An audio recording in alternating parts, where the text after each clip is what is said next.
When did your romantic forever turn into a legal nightmare you couldn't escape? Story 1. We got married young, right after college. Everything felt like a fairy tale. Fast forward 10 years, and I find out she's been cheating with a coworker for over a year. I was heartbroken, sure, but I was more concerned with just getting out clean. Turns out she wasn't. She lawyered up fast and came for everything. Claimed emotional distress, fought for half my 401k, and even tried to take my dog, who I had before we met.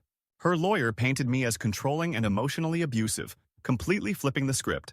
We ended up in court for 14 months. 14 months? $60,000 in legal fees. She got the house, half my savings, and yes, I had to share custody of my dog. We now meet in a parking lot every other week to exchange him like some weird pet divorce deal. Love turned into courtroom drama real quick. Story 2.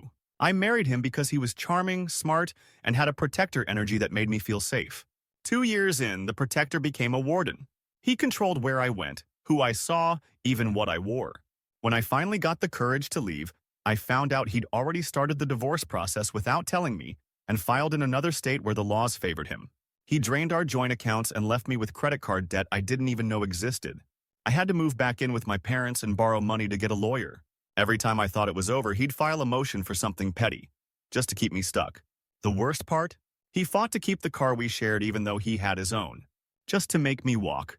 It took 2.5 years and a restraining order before the courts finalized it. Forever turned into a fight just to breathe. Story 3. She was the love of my life until she wasn't. We started a small business together, and it really took off. But when things started going south between us romantically, so did the business. She froze me out of bank accounts, locked me out of our shared office, and claimed I was never actually a partner, but just her assistant. She had documentation I never thought to double-check.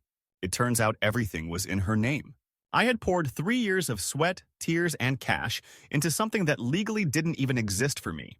I sued for my share and spent almost 2 years in litigation. She countered with claims I mismanaged funds and emotionally manipulated her. Even though I eventually won a settlement, I lost way more than money. I lost my career, my reputation, and the person I thought I'd grow old. Story 4. We were together for 11 years. No marriage, no kids, just shared property and a life that felt stable. When we broke up, I figured we'd sell the house, split the profit, and go our separate ways. Nope. She refused to move out. I couldn't legally force her because we were both on. She stopped paying her half of the mortgage but refused to sell. I paid the full amount for 10 months while she lived rent-free, bringing guys home and blasting music at 2 a.m. just to mess with. Eventually, I filed for something called a partition action to force a sale through the court. It took another 9 months, $15,000 in legal fees, and so much stress that I developed ulcers. She walked away with $40,000 profit and never looked back. Apparently, common law marriage doesn't protect you, but it can definitely screw you over. Story 5. He said he loved me every day. We lived in a cute townhouse, shared a joint bank account, and even picked out baby names. But when he proposed, something felt off. I brushed it aside. He was just nervous, right? A year into marriage, I learned he had a secret family across the state. A whole wife and kid. I was the side chick and didn't even know it. When I confronted him, he claimed I was the one who tricked him. Filed for an annulment? Denied. Had to go through a full divorce process even though our entire marriage was based on lies. He refused to sign the divorce papers unless I paid him $10,000 for emotional damages. I laughed until he actually filed a lawsuit. The court threw it out eventually, but it delayed everything by another year. Love made me blind. The law made me broke. Story 6. I met Sam in college, a whirlwind romance that felt like it would last forever. We eloped a year after graduation and settled into a tiny apartment with big dreams. But just 2 years into our marriage, the perfect picture began to crack. Sam's carefree attitude turned into a meticulous control over our finances. I soon discovered secret bank accounts and hidden credit card debts he'd accumulated without my knowledge. When I confronted him, he claimed I was the one mismanaging our funds. The argument escalated, and before I knew it, I was dragged into a bitter legal battle over every cent we had. Court dates became our new calendar, and once shared dreams turned into endless depositions and lawyer fees. The emotional toll was staggering, and I realized that what I thought was forever had transformed into a nightmare of legal entanglements I couldn't escape. Story 7. When Mia and I decided to move in together, it felt like the natural next step in our relationship. We merged our lives seamlessly, until the day she discovered a clause in our cohabitation agreement she hadn't seen before. The document, drafted by her ex who had insisted on protecting his interests, detailed every asset we owned, and even specified obligations for unforeseen circumstances.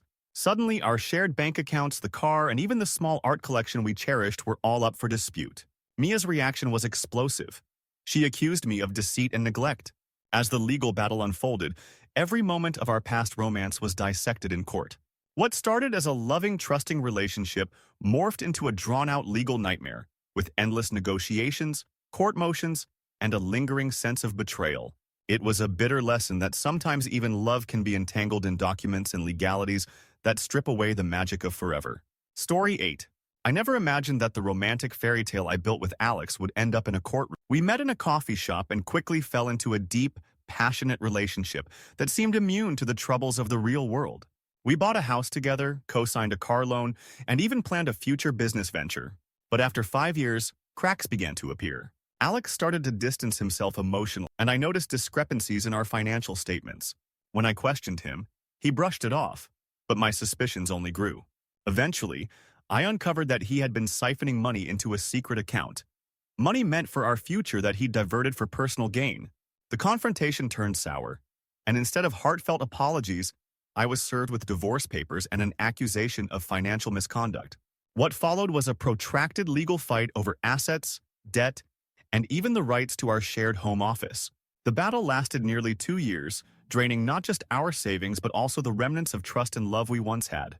It was a painful realization that our forever had been rewritten into a maze of legal claims and bitter accusations. Story 9. Our romance was the envy of our friends. A love story that seemed destined to defy all odds. When Ella and I decided to formalize our commitment through marriage, we thought the legal process would only cement our bond. But the honeymoon phase ended abruptly when old secrets emerged. Ella's ex, who had been quietly involved in her past, resurfaced with claims that our marriage was built on a lie. It turned out that a few years before we met, Ella had signed a non-disclosure agreement related to a contentious custody battle with her previous partner. That agreement, buried in legal jargon, suddenly became the focal point of our new life together. Ella's ex argued that I was complicit in hiding material facts and that our union was a sham designed to sidestep his rightful claims. The ensuing legal storm was relentless. Multiple court hearings, extensive document reviews, and personal attacks that eroded the foundation of our love. What should have been the celebration of our commitment became a drawn-out battle in which every detail of our private lives was dissected and weaponized in court. Our legal nightmare redefined what forever meant, leaving us to wonder if love could ever overcome the scars of deception and legal entanglements. Story 10. It all began with whispers of forever. Jordan and I had what friends described as a modern-day romance, a blend of passion, spontaneity, and an unspoken promise that we'd face the world side by side. We bought a charming fixer-upper, pooling our savings and dreams into a future we both envisioned. However, as time passed, the cracks in our foundation grew wider.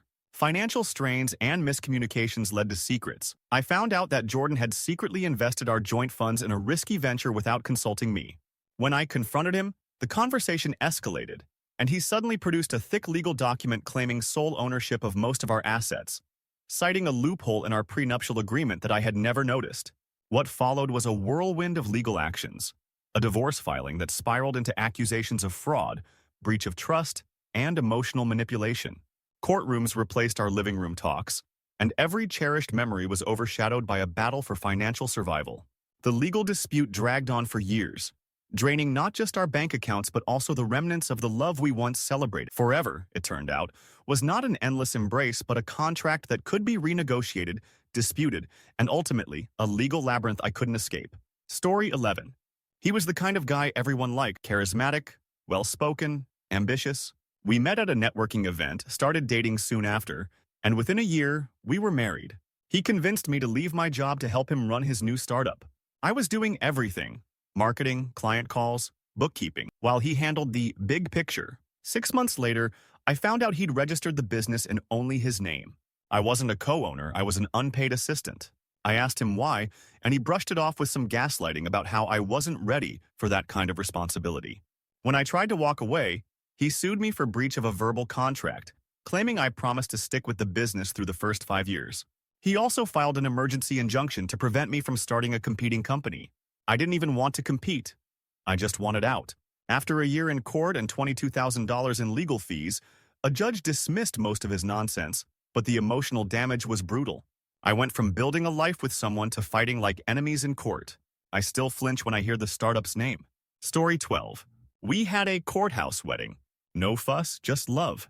I thought that simplicity meant we were stronger than most. Turns out simplicity is not the same as security. 5 years into our marriage, she told me she wanted an open relationship. I wasn't okay with it. She left the next day and filed for divorce a week later, but not before emptying our joint checking account and removing my name from the house title using a forged signature. I didn't even know that was possible. The forgery started illegal. I had to get a handwriting analyst. I had to prove I wasn't the one who signed the quitclaim deed. It took months just to get an emergency injunction. She retaliated by claiming I was abusive and tried to get a restraining order to keep me out of the house I was still legally half owner of. Eventually, she admitted to forging the document in mediation, but the damage was done. My credit was trashed. I had to sleep on a friend's couch, all because I thought simple meant safe. It didn't. It just meant I was unprepared for the legal hell that came after the love ended. Story 13. I married into money.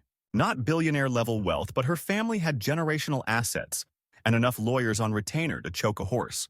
I wasn't after her money. I made my own living, and we kept finances mostly separate. That didn't matter once the divorce started.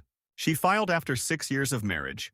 I thought it'd be a clean break, until I received a 200-page divorce petition accusing me of manipulation, coercion, and trying to trap her into having kids. All of it was false, but it set the tone. Her family hired a top-tier firm. They dragged me through financial audits, psychological evaluations, and even tried to claim half the value of a startup I launched before we met. I burned through all my savings just to keep up with legal fees. We had no kids, no shared house, but it still took 18 months to finalize. She got to walk away untouched. I left with debt, stress-induced insomnia, and a permanent distaste for anyone who uses wealth as a weapon. Story 14.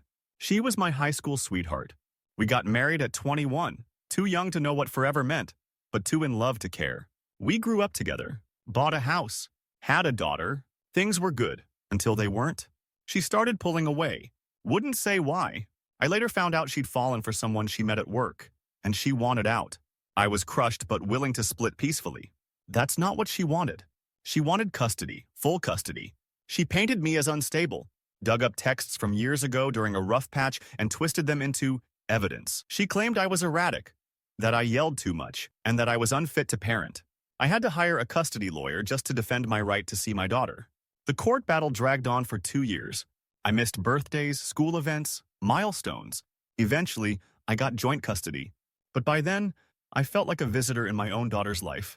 What hurt most wasn't the divorce. It was watching my child become a pawn in someone else's emotional war. Story 15.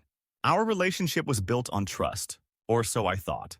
We started dating long distance, met in person 6 months later, and got married after a whirlwind romance. Everything seemed perfect until immigration got involved. He was from another country and I sponsored his green card. I did everything by the book.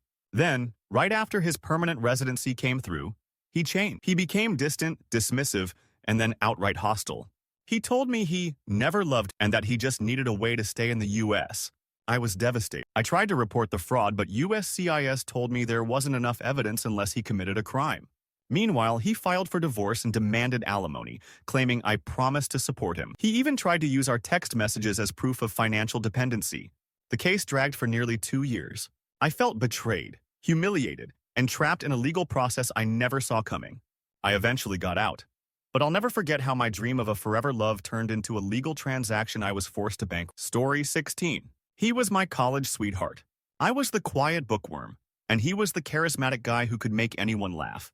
We got married 3 years after graduating. I supported his dreams while putting mine on hold. I worked 2 jobs while he tried to launch a music career. Then he got a record deal. Nothing big, just enough to give him a taste of success. That's when the personality change started. He became obsessed with status, started cheating, and eventually told me, point blank, that I didn't fit his image anymore. I asked for a divorce. He laughed and said, "You'll never afford it." He wasn't wrong. I had no savings, and he made sure to hide all his income under shell companies his manager helped him set up. I spent months trying to serve him papers. He kept dodging them by moving between apartments and using friends' addresses. When I finally did get to court, he brought a lawyer who treated me like some groupie looking for a payout. I walked away with nothing. He walked away with his career and no accountability. The kicker? His debut album was about the pain of divorce, and it charted. Story 17. We had been married for just over a year when he was arrested. Credit card fraud. Identity theft. I found out he'd been using my name to open lines of credit and run online scams. I was completely blindsided. He seemed so normal. He even cooked. I thought the law would protect me since I was also a victim. I was wrong. Because we were married, I was considered partially liable for some of the debt, even though he'd forged my name. It took months of investigation to prove I wasn't involved. My credit score still tanked. I lost a promotion at work because my background check turned up pending financial litigation. He went to prison for 18 months. I spent that same time trying to convince the court not to garnish my wages. After the divorce was finalized, I changed my name and moved cities. Every time someone says, "You never really know a person," I just nod. Story 18. We lived together for 6 years. Never married, no kids, but we had a dog, 2 cars, and a mortgage. I thought if we ever split, it'd be like roommates going their separate ways. When I told her I wanted out, she lost it. Not emotionally, strategic. She immediately filed for palimony and claimed I had financially supported her to a point where she was now dependent. She brought up every vacation I ever paid for, every meal, every rent split where I covered more. She even said I owed her for emotional labor. The court didn't take her claims seriously, but that didn't stop her from dragging out the case for a year and a half. She refused to sell the house, refused to refinance, and lived there rent-free while I paid the mortgage. The worst part? She kept our dog. Said I wasn't stable enough since I moved out. I didn't have the money or emotional energy to fight that in court too. No wedding, no vows, no ring. Still cost me everything. Story 19. We had a destination wedding in Greece. Everyone said we were couple goals, and for a while, we were. But 2 years in, I noticed he stopped wearing his ring, got secretive about his phone, and began traveling more for work. Turns out he had a whole second relationship in another state. When I confronted him, he confessed, apologized, and begged to fix things. I told him I wanted a divorce. That's when he turned cold. He shut down all our joint accounts, took the car, and told mutual friends I was mentally unstable. He even showed up at our shared therapist's office to document my erratic behavior. It was a full smear campaign. I filed for divorce and requested a fair 50-50 split. He countersued, claiming I was abusive and had emotionally manipulated him for years. He had no proof, but he knew how to drag things out. It took 3 years to finalize everything. I spent over $30,000 on legal fees. He walked away with most of the assets because everything was in his name. I walked away with a name I didn't want anymore, a broken support system, and anxiety I still haven't fully shaken. Story 20. She was a free spirit. Beautiful, impulsive, magnetic. I fell hard. We got married in a courthouse with a Polaroid photo and Chinese takeout after. It felt magical. That lasted about 8 months. Then came the erratic spend. Then she quit her job. Then she started channeling energies and wanted to convert our garage into a crystal healing studio for $15,000. I said no, and she said I was suppressing her spirit. I came home one day and the garage door was ripped out. She started construction herself with a friend she met in a Facebook group. That was my breaking point. I filed for divorce. She filed a counterclaim saying I was spiritually abusive and tried to get the court to order me to pay for her healer certification. The judge was confused, but she still got half our savings, which she used to open a pop-up Reiki van that lasted 3 weeks. I still get random texts from her about Mercury retrograde and how my aura is heavy. Love really is blind and also legally binding. Story 21. We were best friends before we were partners. Everyone told us that was the foundation for a solid marriage. I believed it, until our friendship was the first thing she weaponized. When we split, she told our mutual friends I had been emotionally abusive. Said I'd gaslighted her for years, which was news to me and everyone else. But she knew how to control the narrative. The worst part? She was a therapist. She used clinical terms in her smear campaign that made everything sound so legitimate. When I filed for divorce, she claimed I was a danger to our cats. The cats. Filed for emergency custody of them and won, temporarily. I had to undergo a pet custody mediation process. That's apparently a real thing. I sat in a conference room with 2 lawyers, an animal behavioral specialist, and her, while we negotiated a literal custody schedule for cats. Eventually, I agreed to give them to her just to end the madness. I loved those cats, but it wasn't worth staying trapped in a cycle where she was rewriting reality and the law was listening. Story 22. We were married for 4 years. Not perfect, but stable. We even started looking at houses to buy. Then one day, I got served with divorce papers and a temporary restraining. No warning, no explanation. She'd accused me of coercive control. The claims were vague. said I monitored her spending, restricted her social life, and criticized her clothes. Some of it was exaggerated, some completely false. But in our state, restraining orders can be granted on minimal evidence while the case is pending. I was removed from our apartment, couldn't contact her, and had to explain to my job why I suddenly needed emergency time off. She used the restraining order to secure temporary possession of all our shared property. Meanwhile, I had to rent a motel and spend thousands in legal fees trying to get back into my own life. It wasn't until a hearing 6 weeks later that the judge saw through it and dropped the restraining order. But by then, she'd cleared out the apartment, moved out of state, and kept our dog. And because the divorce hadn't been finalized, there was no legal mechanism to stop her. I still have nightmares where I get served again, and this time, no one questions it. Story 23. I married him thinking he was dependable, low drama, and loyal. He worked in IT, was great with my family, and always said he hated liars. I didn't realize that was projection until I found a second phone in the back of his sock drawer. Turns out, he had been living a double life with another woman in another city. He'd been on business trips when he was really playing house with her. What blew my mind was how organized he was. 2 bank accounts, 2 phones, 2 social media identities. He even had different colognes for each life. When I filed for divorce, I thought I'd be the one suing for emotional distress. Nope. He preemptively filed a counterclaim accusing me of financial misconduct, claimed I had hidden assets, which made no sense. I was the one who paid the rent and groceries.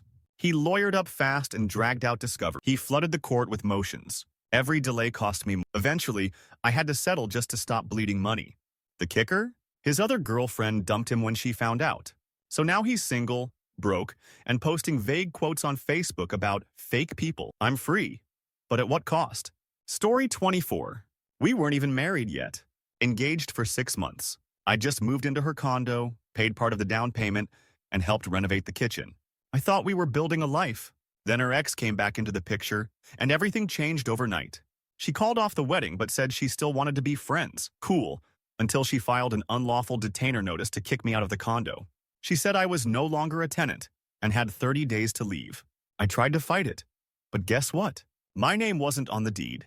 Even though I contributed financially, I had no legal claim.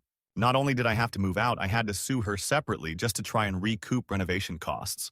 In court, she argued I'd gifted the money out of love, not as a co-investor. I lost completely. She got to keep the upgraded kitchen, the new appliances I bought, and the equity. She texted me a year later asking if I wanted to get coffee and see where things go. I replied with a Venmo request for $8,000. Story 25. We met at church. He led a Bible study group and had a kind, quiet way about him. We dated for 2 years, got married, and started trying for kids. I thought I'd found the one. A year in, I found out he was deep in debt. Over $90,000 in credit cards and personal loans. He hadn't told me because he thought God would provide. That wasn't even the worst part. He'd been taking money from our joint account and sending it to a so-called prophet who claimed she could bless our future children and make us more fertile. I laughed when I first heard it, but it was real. Wire transfers, handwritten letters, even photos he mailed to her. I filed for divorce immediately. He fought it, saying God told him the marriage was still valid. He refused to sign papers, filed his own petition for annulment claiming I had defrauded him spiritually. It turned into a bizarre, drawn-out legal battle where religious beliefs got pulled into legal arguments. Eventually, I had to prove I wasn't the one in the wrong. It took 14 months and 3 court appearances. He still sends me emails with Bible verses about forgiveness. I block, delete, and pray to never see his name again. Story 26. We'd been dating for 4 years, living together for 2. I proposed. She said yes, and we set a date. We had joint finances, a shared lease, and even a dog we raised like a child. Then, just 3 weeks before the wedding, she left. Not a conversation. Just a note on the counter and her keys on the hook. At first, I thought it was a cold feet thing. But then I got served. She wanted compensation for the emotional trauma of the breakup, citing all the money her parents spent on the wedding as something I should pay back. She filed it as a small claims case, but included damages from lost time, gifts, and companionship. She brought receipts for spa days, dinners, and every date we'd ever gone. Literally printed screenshots from Venmo and text messages where I'd told her, "Don't worry, I got it." The judge dismissed the case, but it still went on my public record for a while. I lost money, the apartment, and worst of all, our dog, who she took while I was at work. We never even got married, and it still felt like a divorce. Story 27. I married my high school crush. She had been the dream girl. When we reconnected in our late 20s, I thought it was fate. It took 2 years for me to realize she had no intention of building a life together. She wanted a lifestyle. She quit her job 6 months in, insisted we move into a luxury condo, and refused to sign a prenup because love doesn't need paperwork. The irony: when I asked for a divorce, she turned on the waterworks and immediately filed for alimony. She had a great lawyer and told the court I encouraged her to quit working so she could support me emotionally. That phrase, emotional support, showed up everywhere in the case. Despite having no kids, no shared property, and a marriage that lasted under 3 years, I was ordered to pay monthly support for 18 months. It ended up being cheaper to pay than to fight it. But the worst part was the pity I got from mutual friends who slowly stopped calling. Apparently, when she said I emotionally drained her, they believed her. I didn't just lose money, I lost my whole social circle. Story 28. She was my first everything. First love, first serious relationship, first heartbreak. We broke up in college, reconnected in our 30s, and decided to get it right this time. We moved in together quickly. Too quickly. She still had a drinking problem, and I still thought I could fix it. When she got fired from her job, I offered to support her while she figured things out. That turned into her never looking for another. When I finally asked her to leave, she said, "You can't kick me out. This is my home." Turns out she was right. In our state, after 6 months of cohabitation and shared bills, she qualified as a common law partner. I had to legally evict her from my house. She refused to leave, played loud music all night, trashed the guest room, and made it impossible to function. It took 4 months of court dates and sheriff visits before she finally left. And she still tried to sue me for half the furniture, even the stuff I bought before we reunited. Forever didn't just fade. It squatted in my guest room and tried to take my couch on the way out. Story 29. We had a beautiful wedding. Destination, custom vows, slow dance to our favorite song. Everyone said we were the real thing. But 2 years in, things changed. She got cold. Distant. I thought it was stress. Then I found the texts. She'd been cheating with a coworker for almost a year. I filed for divorce and tried to stay civil. She didn't. She moved out, but not before clearing our joint savings. Then she filed for reimbursement of wedding expenses, even though her family had paid for most of it. She told the court I had misrepresented myself, claiming I was emotionally unavailable and had manipulated her into marriage. Her lawyer framed me as cold and career-obsessed. They made it sound like I had tricked her into committing. The divorce took 14 months. I had to fight to keep my car. I had to fight to keep my guitar. She tried to get that too, saying it had emotional significance to her. Now, every time I hear our wedding song on the radio, I change it. Story 30. He was perfect. Smart, romantic, supportive, until we got married. The switch flipped overnight. Suddenly, he was possessive. He'd get angry if I texted friends, if I didn't answer immediately, if I wore anything too revealing. It escalated slowly, then all at once. He started controlling finances, telling me I didn't need to work, but then gave me an allowance like I was a child. He tracked my location. When I tried to leave, he blocked me in with his car and told me I wasn't thinking clear. When I escaped to my sister's house, he filed for divorce first, claiming I had abandoned him and was mentally unstable. He submitted screenshots of my therapy appointments as evidence, twisted text messages, and even showed up to court with a fake witness, a friend who owed him money. It was terrifying how easy it was for him to sound convincing. He nearly got temporary spousal support. What saved me was journaling. I had kept written records, timestamps, receipts, everything. My lawyer said that was the only reason we won. He still sends me long emails about unfinished business. I don't open them anymore, but I don't delete them either, just in case. Story 31. We dated long distance for a year. He was stationed overseas in the military, and our whole relationship was built on midnight video calls and sweet letters. When he came home, we got married within 2 weeks. Everyone said it was impulsive. I said it was romantic. For a while it was. Then the paranoia started. He'd accuse me of cheating if I didn't text back fast enough. Said I was too friendly with the cashier at the grocery store. Started checking my phone, my emails, even my mileage. I convinced him to do couples counseling. He agreed and secretly recorded the sessions to gather evidence against me. When I left, he lost it. He claimed I married him for benefits and filed fraud charges with the military. They opened an investigation, and I had to sit through a formal inquiry to prove I hadn't scammed my own husband. He also filed for annulment, not divorce, because he said the marriage was based on lies. It was humiliating. Eventually, the annulment was granted, not because I was guilty, but because it was easier than dragging it through civil court.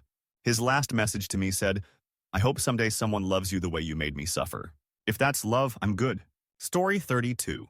He proposed after 6 months. I thought it was fast, but he said, "When you know, you know." We got married in the fall, under the trees, surrounded by friends. I still have the pictures. He started drinking heavily not long after. I knew he had a history, but I didn't realize how bad it had gotten until he totaled my car while driving drunk, with our dog in the back seat. Thankfully, no one was hurt, but when I told him I wanted a divorce, he said, "Over one mistake?" He retaliated by emptying our joint account and maxing out our credit cards. He reported me to child services, even though we don't have children. Claimed I was unfit to care for future dependents. It was a weird move, but it made enough noise to cause problems at my job as a teacher. He filed for divorce himself and demanded spousal support. Claimed I emotionally destabilized him and wrecked his ability to work.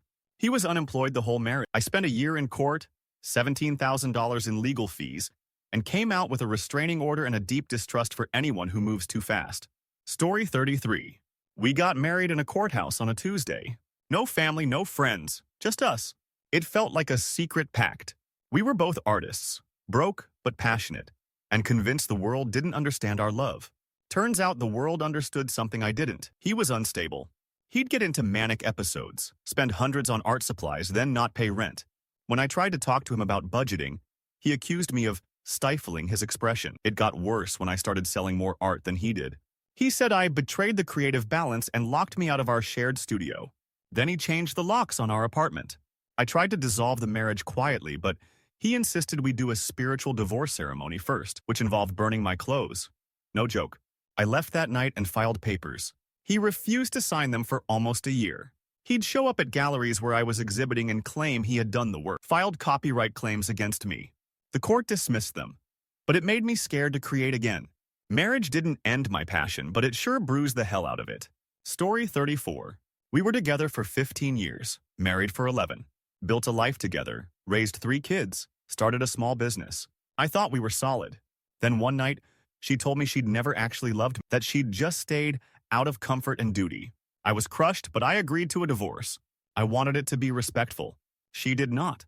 She filed a temporary order freezing all our business assets and claimed I was hiding money. She got the house, primary custody, and filed for child support and spousal support, despite still being a 50% owner of our company. I had to liquidate half our equipment just to cover legal fees. She refused mediation, so everything dragged out. Meanwhile, she started dating someone new and told our kids I was abandoning the family. Our youngest started calling me by my first name. When it was finally over, she walked away with full custody, the house, and 70% of our business.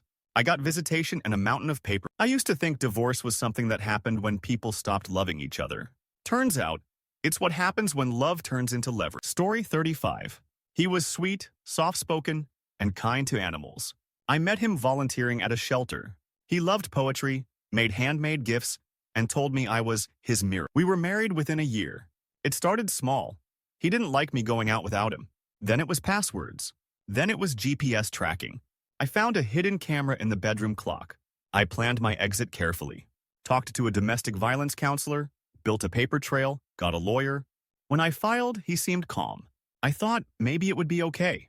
Then he contested everything, said I was the abuser, filed for full custody of our 2 dogs, claiming I neglected them. He showed up in court with a binder full of screenshots and security footage, edited and out of context, to paint me as unstable. The judge didn't buy it, thankfully. I got a protective order and full ownership of the dogs. But I still get emails from fake accounts he creates, sometimes quoting poems he wrote me. I used to think the quiet ones were safe. Now I know silence can be scarier than yelling. Story 36. We were married for 5 years. No kids, both had good jobs, and we even hosted dinner parties like we were on a cooking show. On paper, it was perfect. Until I got into a minor fender bender and found out my auto insurance had been canceled. Not only that, but our mortgage hadn't been paid in 3 months. Our savings account was empty. He had a gambling addiction, and I had no idea. Turns out he'd been using my name and social security number to open new cards and max them out. I filed for divorce immediately. He claimed he was sick and that I had a duty, as his wife, to help him recover, not abandon. He tried to argue that I benefited from his fraud because we'd enjoyed the lifestyle together. I was working 50 hours a week while he was draining us dry. Eventually, I got the divorce, but not before I had to sign a debt settlement agreement just to keep my own credit score from flatlining. I still get collection calls for accounts I didn't open. Love is blind, but the law isn't always just. Story 37. We met in a support group after both going through rough breakups. Trauma bonded like crazy. Within 6 months, we were engaged. I thought, we've both been hurt, so we'll take care of each other. What a fantasy. He moved in, quit his job to focus on healing, and started slowly isolating me from my friends. Every concern I had, he flipped. You're acting just like my ex, he'd say. Classic manipulation. When I asked for a break, he served me with papers. He'd secretly filed for a domestic partnership behind my back after I added him to our lease. Apparently, in my state, it gave him legal grounds to claim half my assets. I laughed. Then I cried. Then I got a lawyer. He tried to claim spousal support, half my car, which he never drove, and demanded I pay his emotional damages. I had to produce months of therapy notes just to get a judge to see what was going on. In the end, he didn't get a dime, but he got to live rent-free in my apartment for 5 months while the case dragged out. Never date someone who says, my ex was crazy, on the first date. Story 38. She was a lawyer. That should have been a red flag, but I was too smitten to see it. Smart, confident, gorgeous. She made me feel like I was the only person in the room. The moment we got married, everything changed. She became cold, dismissive, critical. She mocked my job, my friends, even how I chewed food. I finally told her I wanted out. She didn't flinch, just smiled and said, good luck. She filed before I did and served me with papers that included a full financial audit request. She wasn't even after money, she just wanted to exhaust me. She dragged it out, scheduling hearing after hearing, requesting continuances, and then filed a motion to have me pay her legal fees. When my lawyer tried to push back, she filed a complaint with the Bar Association, claiming he was harassing. The complaint didn't go anywhere, but it delayed everything further. I was married to her for 11 months. Divorcing her took 17. Now every time someone says they're dating a lawyer, I just say, I hope she likes you better than she liked me. Story 39. We dated for 7 years, lived together for 6. Marriage just never seemed necessary. We were happy. But we did adopt a daughter together through a private agency. When things ended, I thought custody would be simple. We'd co-parent. We were both on the adoption paperwork. It would be okay. Nope. She moved out, took our daughter, and filed a custody petition claiming I was just a guardian, not a parent. She argued that because she was the one who initiated the adoption process and I wasn't biologically related, she should get full custody. I had to fight just to be recognized as a legal parent. She accused me of being emotionally unstable, unfit, and controlling. She even said I never changed a diaper, like we hadn't raised a child together for 5 years.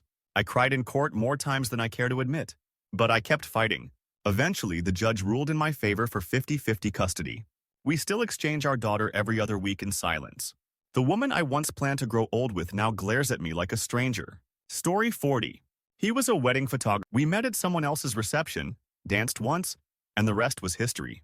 He proposed with a ring he custom designed, said he'd been waiting his whole life to meet someone like me. I should have run when he asked to postpone the prenup. Turns out, he was in massive debt from a failed business and had been hopping from one relationship to another, looking for someone to stabilize his life. After we got married, he borrowed money from my parents, said it was for equipment upgrades. Then he disappeared for 3 days with one of his models. I told him I wanted a divorce. He told me I owed him for the money he invested in our future. He filed a motion for temporary support during the separation process and convinced the judge that he had given up income-earning opportunities to focus on our marriage. I was forced to pay him monthly support while still paying off the loan he took from my parents.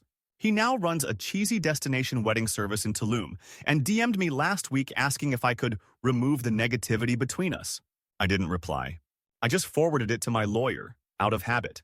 Story 41. We got married at 24 after dating for just under a year. It was fast, but we were in love. Or at least I thought we were. 3 months in, he asked to quit his job to pursue trading full-time. I supported him. We used my salary for bills and dipped into savings when he needed investing capital. When I asked about returns, he'd say, "You have to lose to win." Turns out he wasn't trading. He was spending 8 to 10 hours a day on Reddit and Discord pretending to be an investment guru. When I confronted him, he called me unsupportive of his dreams. I filed for divorce. He retaliated by reporting me to my HR department, claiming I was misusing company funds. They opened an internal audit. He had created fake screenshots and email chains to back up his story. It didn't go anywhere legally, but the embarrassment nearly cost me my job. He showed up at court wearing a t-shirt that said, "Number free men." He claimed emotional trauma, financial dependence, and even tried to sue me for mental damages. The divorce was granted, but he appealed it twice. I spent 16 months in court and nearly $20,000 just to be free of a man who couldn't distinguish day trading from fan fiction. Story 42. We had a long-distance relationship for 3 years before we finally got married and moved in together. I was excited to build a life with him. He was sweet, attentive, and incredibly tidy. Too tidy. After we got married, he began insisting everything in the house had to follow a strict system. He labeled the silverware drawer with color codes. If I put a mug on the wrong shelf, he'd have a meltdown. I thought it was just quirky, until I discovered he had cameras hidden throughout the house. When I confronted him, he calmly said, "This is how I maintain emotional safety." I left that night and filed a restraining. He fought it and claimed I was emotionally volatile and had paranoid delusions. His lawyer leaned hard on my history of anxiety, which he had encouraged me to get treatment. I won the restraining order and filed for divorce. He contested every clause, said I owed him for reorganizing the house into livable order, filed an itemized bill for $12,000. Yes, for organizing shelves and labeling bins. The judge actually had to tell him to stop talking mid-hearing. I walked out with my sanity, barely.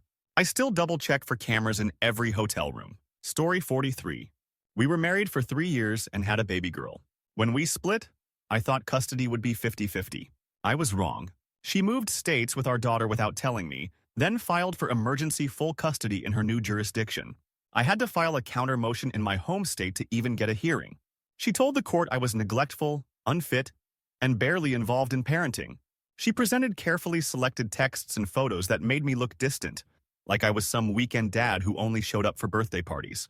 Meanwhile, I had medical records, daycare receipts, and a mountain of proof showing I'd been a daily part of my daughter's life. Still, it took 6 months just to get temporary visitation rights. Every trip to see my daughter meant a flight, a hotel, and 2 days off. She ignored my calls, showed up late to handoffs, and told our daughter I abandoned them.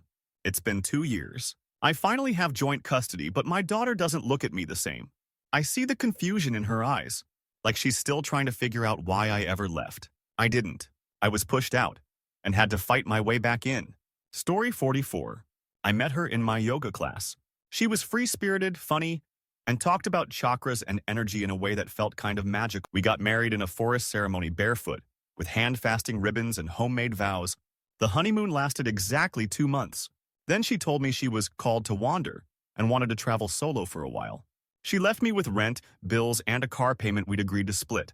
2 weeks later, I saw on Instagram she was in Bali with a soul tribe. A month later, she posted a video announcing she was getting energetically divorced.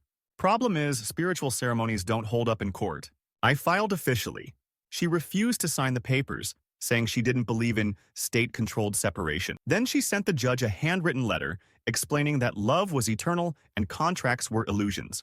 The judge was not impressed. It still took almost a year. I had to prove I'd tried to contact her multiple times, submit social media as evidence of abandonment, and spend thousands to get her to legally acknowledge the marriage was over. Now when someone says, "free spirit," I get a full-body twitch. Story 45. She was a paralegal. Ironically, that should have been a warning.